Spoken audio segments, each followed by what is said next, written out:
नमस्ते दोस्तों। आज हम छठी कक्षा का 6 नंबर का पाठ मेरा अहोभाग्य इस पाठ को पढ़ेंगे। इसके लेखक है चंद्रगुप्त विद्यालंकार। उनका जन्म 1906 में हुआ है। रचनाएं उनकी संदेह, मेरा बचपन, न्याय की रात, मेरा मास्टर साहेब, चंद्रकला, पगली, 3 दिन, भाई का राज्य, देव और मानव आदि।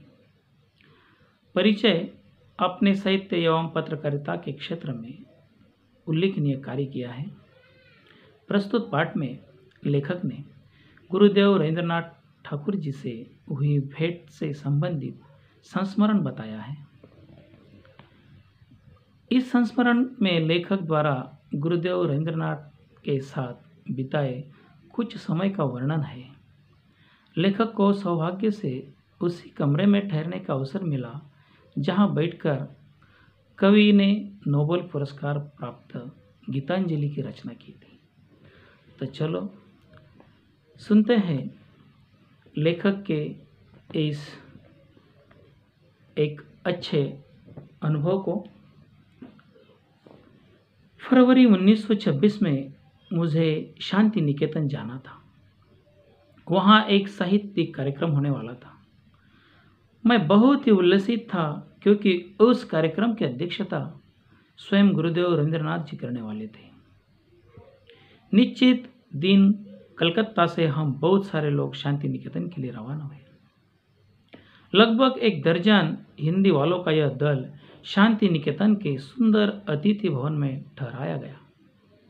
यह अतिथि भवन अशोक वृक्षों के सघन उपवन के बीचों बीच बनाया गया था।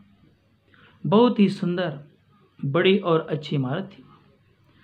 जैसा सोचा था वैसा ही पाया। ऊपर के मंजिल के एक कमरे में हमें ठहराया गया। कमरे के बाहर एक विस्तृत बरामदा था। बरामदे में खड़ा होकर अगर बाहर देखा जाए तो सामने ही सघन बकुल वृक्ष दिखाई देते थे। दूसरे दिन प्रातःकाल ही हमें बताया गया कि गुरुदेव का स्वास्थ्य ठीक नहीं है, अतः कार्यक्रम की बैठक में वे नहीं आ पाएंगे। मैं बहुत निराश हो गया। तथापि हमें जब यह मालूम पड़ा कि उनके डॉक्टर ने हम लोगों को केवल 15 मिनटों का समय दिया है, जिसमें गुरुदेव के दर्शन तथा उनके साथ संक्षिप्त वार्तालाप भी हो सकता है, तब हमारी खुशी का ठिकाना न रहा। हम बेसब्री से उस क्षण का इंतजार करने लगे। मध्याह्न के बाद गुरुदेव की भेंट हुई। करीब 4 बजे हो गए। गुरुदेव की धारणा थी कि कुछ 2-3 आदमी ही होंगे, पर जब उन्होंने हम 15 जनों को देखा तो मजाक में उन्होंने कहा, अब मेरी क्षमता दरबार लगाने की नहीं रही। इस मकान में जगह की भी कमी है। फिर हम सबको गुरुदेव से परिचय कराया गया। बाद में वार्तालाप शुरू हुआ। चर्चा के दौरान गुरुदेव ने कहा, अब से 50 बरस पहले जब मैंने कहानियाँ लिखना शुरू किया था तो इस क्षेत्र में एक आध ही आदमी था। मेरी प्रारंभिक कहानियों में ग्रामीण जीवन के संसर्ग का ही वर्णन है।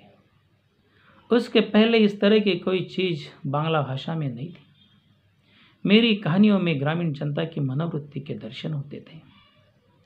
उन कहानियों में कुछ ऐसी चीज़ है जो संसार के किसी भी देश के आदमी को भा सकती है, क्योंकि मनुष्य स्वभाव तो दुनिया में हर जगह एक सा ही है। गुरुदेव कुछ समय के लिए रुके, तभी अपने आप मेरे मुंह से निकल पड़ा, गुरुदेव, आपके मन में काबुली वाला इस कहानी का विचार कैसे आया? यह लोकप्रिय कहानी देश के सभी भाषाओं के सभी बच्चों को बहुत ही प्यारी लगती है। गुरुदेव बोले, वह कहानी कल्पना की सृष्टि है। एक काबुली वाला था, वह हमारे यहाँ आता था और हम सब उससे बहुत परिचित हो गए थे। मैंने सोचा उसकी भी एक छोटी लड़की होगी और जिसकी वह याद किया करता होगा। इसी तरह वार्तालाप होता रहा। हम सब के लिए यह एक मानसिक खाद्य था। आश्चर्य की बात यह है कि 15 मिनट के बजाय 40 मिनट हो चुके थे। अब गुरुदेव उठे, चल पड़े। जाते जाते उन्होंने कहा, जब मैं ऐसे किसी वार्तालाप के लिए कम समय देता हूँ तब मेरी वह बात सचमुच ठीक न मानिएगा, क्योंकि मुझे स्वयं लोगों से बातचीत करने में आनंद आता है। हम सब ने गुरुदेव को धन्यवाद दिया और विदा ली। मैं अतिथि गृह के मेरे कमरे में वापस आया। गुरुदेव के साथ हुए वार्तालाप से मुझे एक असाधारण उल्लास की अनुभूति हो रही थी, पर जब मुझे पता चला कि जिस कमरे में मुझे ठहराया गया था उसी कमरे में स्वयं गुरुदेव काफ़ी समय तक रह चुके थे, तब तो मेरी खुशियों का ठिकाना न रहा। ओहो, मुझे तो यह भी बताया गया कि गुरुदेव ने गीतांजलि का अधिकांश भाग इसी कमरे के बरामदे में बैठकर लिखा था। मैं सचमुच भाव विभोर हो उठा। क्या यह सच है? मेरा अभाग्य था कि मैं उसी कमरे में ठहरा था जिसमें नोबेल पुरस्कार प्राप्त गीतांजलि रची गई थी। इस प्रकार लेखक ने अपना अनुभव बताया। अब हम कुछ कठिन शब्द के अर्थ जानेंगे।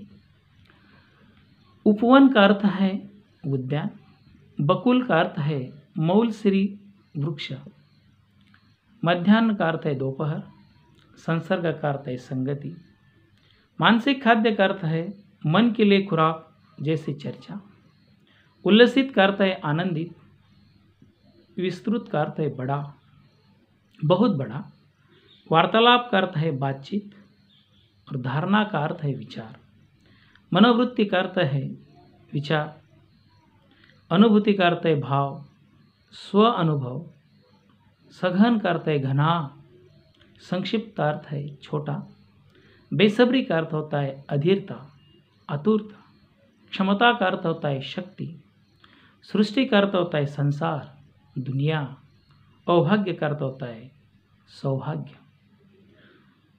एक मुहावरा भी इस पाठ में आया है, खुशी का ठिकाना न रहना। इसका अर्थ होता है अत्यंत प्रसन्न होना। तो ठीक है बच्चों, आज हमने इस पाठ को पढ़ा है।